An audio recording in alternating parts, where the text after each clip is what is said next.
This is the biggest scandal in the Scottish Parliament since the Parliament Cafe stopped selling gingerbread men and started selling gingerbread persons. I'm talking, of course, of the Scottish Parliament toilet controversy. I'm reporting live here from the Parliament, and I'm now going to go inside to see exactly what's going on. We've got this sign here. I mean, who knows what that means? I mean, is this for people wearing trousers, or is it for men, or real men who like football and beer, or men and boys as well, or women who think they're men? I mean, no wonder people are confused. I mean, this is pretty confusing as well. I mean, who's this for? I mean, people wearing skirts, people wearing kilts, women, men who think they're women. I mean, what's going on here? So here we've got the gender-neutral toilets. They look like women or men. I'm not sure where non-binary people are supposed to go. Just to say, I have designated all the toilets in my house as gender-neutral as well, just to ensure legal compliance. But we'll now go back to the studio. So what's going on here? This all stems from the Supreme Court's decision when the Supreme Court said that in the Equality Act, sex is defined as biological sex in the Equality Act. Now, that's actually irrelevant to what's going on in the Scottish Parliament, because this interpretation of the Supreme Court still says you can exclude trans people from women or men's spaces. You can do that, but it didn't say you have to. Anyway, it seems like the Scottish Parliament corporate body think that they must do that now. Now, the Scottish Parliament corporate body, it's a cross-party group of MSPs who deal with some of the practical aspects of running the Parliament as an institution. It's a non-political body. So they think they've had to change the way the toilets work. They actually didn't, but they have. So what they've done, they've said now the men's toilets are just for men, biological men, not for trans men. They've said the women's toilets are just for biological women, not trans women. And they've said basically trans people can use the gender-neutral toilets, also it seems to me known as the disabled toilets, which are individual. So, okay. Now, I was in the Parliament today. There's no explanation of this. There's not a sign on the men's and the women's toilets saying, by the way, transgender people, go and use the other ones from now on. So I don't think they're going to make any effort to communicate this, but this is their official policy. So how's this going to work out? Well, if trans women, so-called, are now going to go to the gender-neutral toilet rather than the women's toilets, well, that's a good thing. That's protecting women's spaces. I think that's a really important positive step. Now, to be honest, also in the men's toilet, I don't really want a man dressed as a woman coming into the toilet while I'm there. I don't want a woman dressed as a man coming in either. I think that's quite uncomfortable. It just feels, well, you know, I would rather they didn't. Let's just put it that way. I would rather they use the gender-neutral toilets. Now, how could anyone object to this? Imagine the transgender person thinking, right, this is not fair. I don't like this. What could they complain about? They might complain that they have to walk a few paces further to get to the toilet. But to be honest, virtually none. They might complain that people will notice, for example, they're not going to the women's toilets, they're going to the gender neutral. And that might give away the fact that they're not really a woman. Well, I don't think anyone would really notice on the basis of which toilet someone goes to. Pretty unlikely. Even if they did, well, at the end of the day, bad luck. I mean, if people become aware of the truth, then, okay, so be it. And I think that gets to the real heart of the objections to this. It's basically for trans people, this spoils the make-believe. So you've got a man, for example, who's basically pretending to be a woman, and if he's not allowed to go into the women's toilets, that spoils it for him. I say it punctures the illusion that he's trying to live within. So I think that's why we've had a bit of a hysterical response from some people. So if you want to hear some of the hysterical responses, here we go. From Patrick Harvey, Lorna Slater, co-leaders of the Green Party, a couple of other MSPs as well. So let's listen to these. So in making the decision to take this exclusionary approach, I am concerned that the SPCB is risking taking us back to the breach of human rights which existed prior to the creation of the Gender Recognition Act in 2004. Interesting that. Breaches of human rights before the 2004 Gender Recognition Act. Now, technically, legally speaking, Patrick Harvey is correct. The reason we've got a Gender Recognition Act that says a man can become a woman and a woman can become a man is that the European Court of Human Rights forced the UK to introduce that law.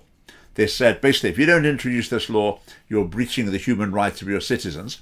So, without the European Court of Human Rights, the UK would not have to have a Gender Recognition Act. So I say we should say to the European Court of Human Rights, so we're not going to have this act take your pick. Well, we need to leave the European Court of Human Rights. Let's just get straight to the conclusion. They can't be telling us how to run the UK and telling us we have to introduce laws like this. Presiding Officer, it is not enough to use words like inclusive experience and welcoming environment. Does the corporate body recognise the impact that this decision has already had on those who are being told that they are no longer permitted to use basic facilities like toilets on the same basis as everyone else, and who now feel unwelcome and demeaned in their own workplace? Choosing the toilet on the same basis as everyone else? Well, that's exactly what trans people are going to have to do. Well, they're advised to do, except they won't actually do it probably, but it is what they're going to be supposed to be doing. That's what everyone else does. They pick the toilet that aligns with their biological sex. But you see, I was trying to stir up grievance, saying that trans people will feel unwelcome and demeaned. So please vote for the Greens. We're on your side, is basically the message. The member also mentions the code of practice on which the EHRC are currently consulting.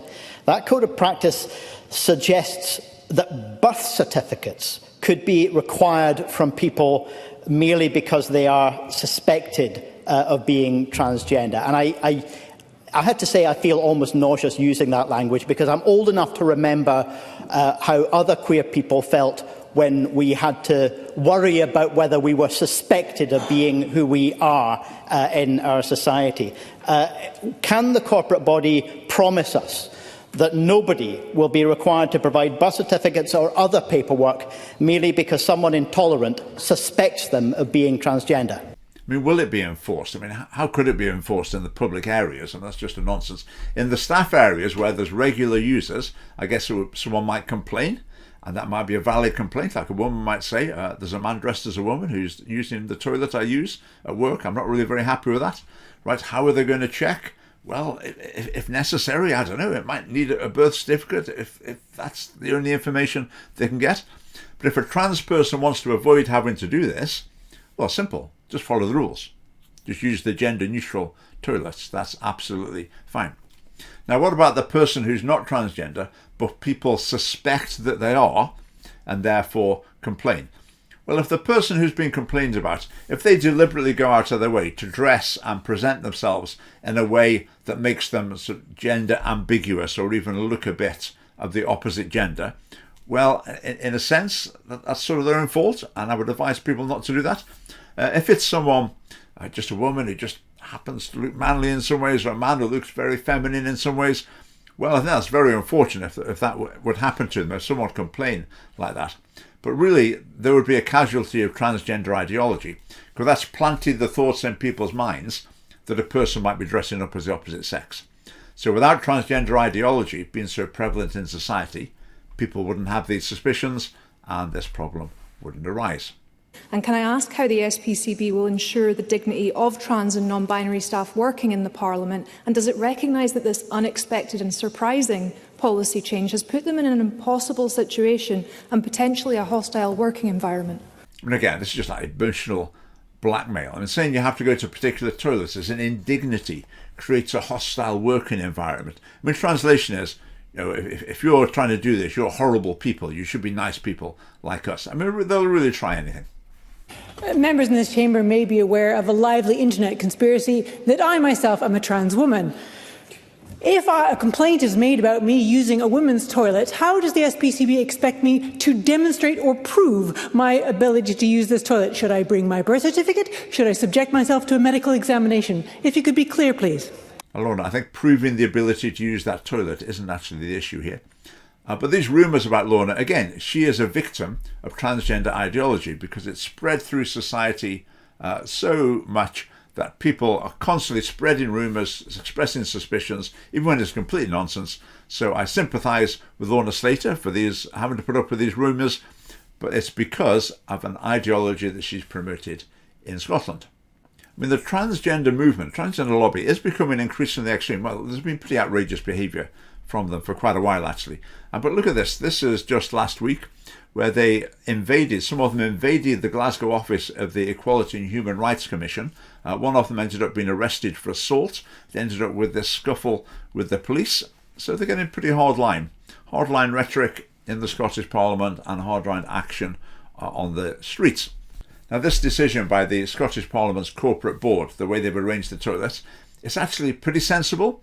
If you believe that there's such a thing as trans people and they need to be accommodated, then these interim measures seem quite sensible to me. And the hysterical opposition to them is basically trans people objecting to their fantasy being punctured by having to go to the correct toilet. Now, that's on the assumption, there's such a thing as transgender people and we have to accommodate them. Now, the cost of fitting gender-neutral toilets in who knows how many buildings will be very, very substantial. But in terms of solving this particular problem in the short term, it does seem quite sensible. Now, you quite hear in this debate, people say, there's no law that says men have to go to the men's toilet and women have to go to the women's toilet. There's no law, and so people can just choose. And they're right, there isn't a law. But that makes me think, well, maybe there should be one. Maybe there should be a law that says biological men cannot go into women's toilets, biological women cannot go into men's toilets. Pretty straightforward, isn't it? I mean, why shouldn't that be a law? Maybe that should be part of the Scottish Family Party's policies, alongside repealing the Gender Recognition Act to try and pull up transgender ideology by the roots. Now, I think anything we can do to undermine this ideology is an act of kindness. Because if the general ethos in our society is that we're not going to go along with the destructive fantasies of gender fluidity, changing gender, etc., that will be a protective factor in our society, and it will mean that fewer people will go down the very harmful, destructive, dangerous road of trying to live as if they are the opposite sex. So, thanks for watching. Do subscribe, and see you next time.